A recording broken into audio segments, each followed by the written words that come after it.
Hi, Miss Marybeth here. Well, thank you for joining me for Baby Play, a program for babies 12 to 24 months old and their caregivers. What Baby Play really stresses is that you don't need a lot of expensive toys or gadgets to entertain and stimulate and engage a one-year-old child. What you really need is you and some found objects you have around the house and a little bit of ingenuity. So while we're doing each activity, what we're also going to talk about are the developmental skills that each activity helps develop in your child. So that's enough talking for right now. Let's get started. The first thing we're going to do is make a puppet, and a super simple puppet. All you need is a napkin, a rubber band, and a marker or a pen. Now obviously we keep the marker away from little hands, but to make this puppet, hold up your finger or hold up your child's finger, drape the puppet, drape the napkin around your upturned finger, wrap your rubber band around a few times, fluff it out a little bit, and I bet you can guess what I'm making already. Add 2 eyes, and voila, you have a ghost puppet. Now what's great about puppets with really young children, it encourages verbal skills, and when they do get verbal, it encourages their verbal skills and just encourages their creativity, because it's the child that makes the puppet work. It makes the child makes the puppet sing, dance, move. And of course, me being me, I've got a rhyme to go along with our puppet. It's called Little Ghost. Little ghost, circles through the air. Little ghost, tickles my hair. And you could tickle your child's hair. Little ghost, flying all around. Little ghost, please sit down. It's as simple as that. Puppets are wonderful. And you know, if you're in a restaurant and your child starts getting fidgety, you can grab the napkin off the table and make a puppet. The next game I want to show you is called Pour It On. And you take any shallow pan that you have around the house. I've used a disposable aluminum pie pan, but you could use a lightweight pie tin, any kind of cake tin that you have. A small cup, and any kind of any kind of small grabbable cereal that your child might be eating and feeding themselves with right now. So the very simple act of filling and dumping is what we're going to work on here. So your child dumps, scoops it up, and fills and dumps. So a lot of things are happening right here as they're simply playing. Filling and dumping is a very simple demonstration of sequencing. What happens first, second, third, next. It's a very fundamental math concept. What also filling and dumping does is show action and consequence. They tip the cup and the cereal runs out. What's also great about this activity, and why I like the aluminum pie tin, is that it makes that cool tinny sound. So when your child's doing this activity, make sure you point out the sounds that they're hearing. Give a name to it. Expand your child's vocabulary by describing what they're hearing. And yes, if they're going to eat some cereal along the way, that's okay too. It's a really simple, fun game. As I'm sure any parents who've seen, kids love filling and dumping, no matter what it is. And there's a reason they love that. It's a fundamental learning skill. Action and consequence and sequencing. So have some fun with that. Let's see what's next. Oh, great big pictures. This takes a little bit of prep work at a time. I covered a table with paper and grabbed some crayons. And just encourage your child to color, but instead of being confined to a small piece of paper, color big. And have your child reach out and color as far as they can. Reach! This game is great for their creativity. It's great for their fine motor skills because it builds their finger strength. Coloring builds their finger strength. So in the years ahead, when they're learning to write with a pencil in our touchscreen world, they are building their finger strength by coloring. And just by simple coloring, it's fun. It's a really fun, non-scholarly way for your children to learn their colors. So you can say, oh, I'm going to color with the green crayon. Can you give me the purple crayon? And it's just a simple way of teaching them their colors without really making it to learning. All right, and what's also great about this game is if you leave your table covered with paper, as long as you can, leave it out throughout the day, you can come back and visit and add more items to your drawing. It's just great for their verbal skills, because children decide what they want to color. They decide what they want to draw. So it's just a great open-ended activity for kids. What's next? This game is called Surprise because I take simple objects you have around the house that your child's familiar with, some of their toys, a book, in this case a block, and wrap them up in paper. So wrap up your objects and then encourage your child to try and guess what these objects are without opening them first. So what you need to do is kind of describe what they're seeing and they're feeling. Well, this feels round, it feels kind of squishy, doesn't make any noise. Oh, kind of bounces a little bit. What do you think that could be? Now, when you're wrapping your objects, try not to wrap them too tightly or too well. Wrap them pretty loosely so that little hands will have an easy time opening it.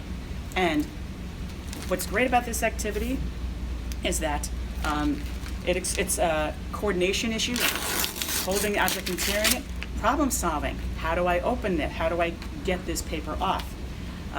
It's a sensory exploration game because as they're ripping, they're creating sounds. And you describe what that sound that they're hearing, as I mentioned previously. And then the big reveal, here's your object. So do the same with the teddy bear. And you say, ooh, it's squishy, it's soft.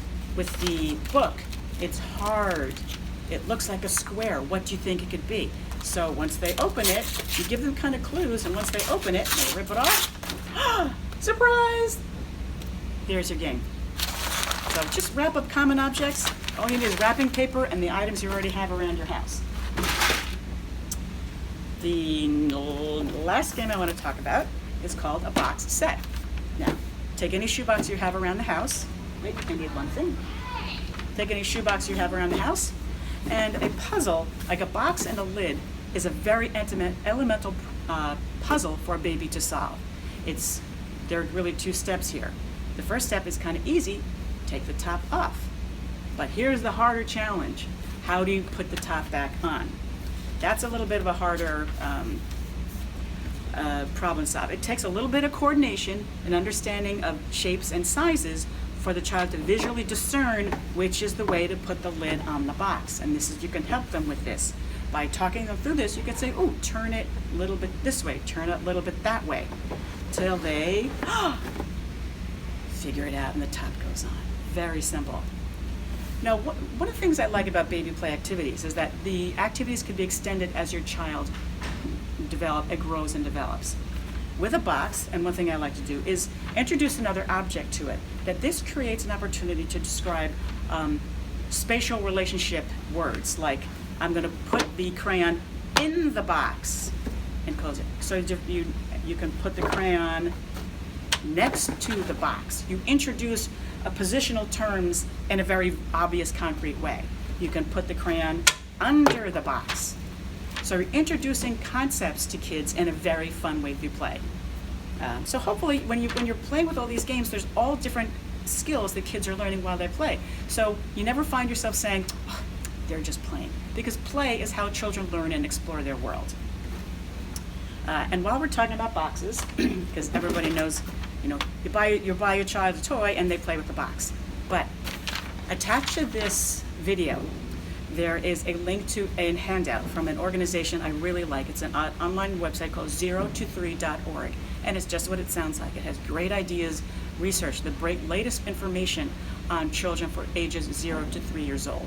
And I got some of my ideas for this program from 0to3.org, and from 0to3.org is the attachment that I have. It's 5 ways to play with a cardboard box, where you can make a stove, you can make a tunnel, you can collect cardboard boxes like I have with these, and you can build with them, tape them shut, and they can build them like they're big bricks.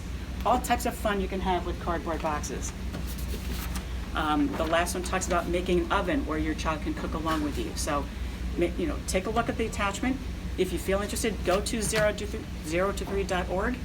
It's a nonprofit organization that's really devoted to development for children ages 0 to 3, and I'll close with one of my favorite quotes ever that I got from this, and I alluded to it earlier. It's called, "You are your child's favorite toy." And it's the time with you in a language-rich environment where you narrate your day's activities and just really be with your child. That's the best thing your child wants is time with you. Anyway, thank you very much for watching. I hope you had fun playing with me. Have a good day. Again, I normally don't do books in baby play because I really want to focus on the play aspect of it, but this book is so perfect and really follows what we ended with and what you can do with a cardboard box. I really felt I had to share it. And it's such a great book. It won an award for one of the best early readers of the year. It's the Geisel Award. So I just wanted to make sure, I just had to share this book with you because it's delightful. It's called Not a Box by Antoinette Portis, and is read with permission of HarperCollins Publishers. Thank you. It's dedicated to children everywhere sitting in cardboard boxes. Why are you sitting in a box? It's not a box. What is it? It's a car. It's a car. What are you doing in that on top of that box? What do you think the rabbit's thinking? It's not a box. It's a mountain. Why are you squirting a box? What could I be doing? I said it's not a box. Now you're wearing a box?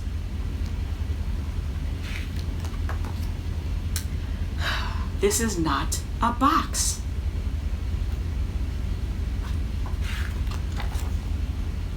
Are you still standing around in that box? It's not a box. He's on an elephant. He's a pirate. He's in a hot air balloon. He's on a boat. Well, what is it then?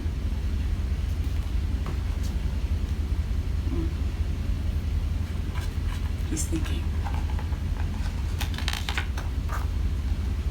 It's not a box. And he's off to the stars. Charming. I love it. Go have fun with your boxes. Thanks for listening.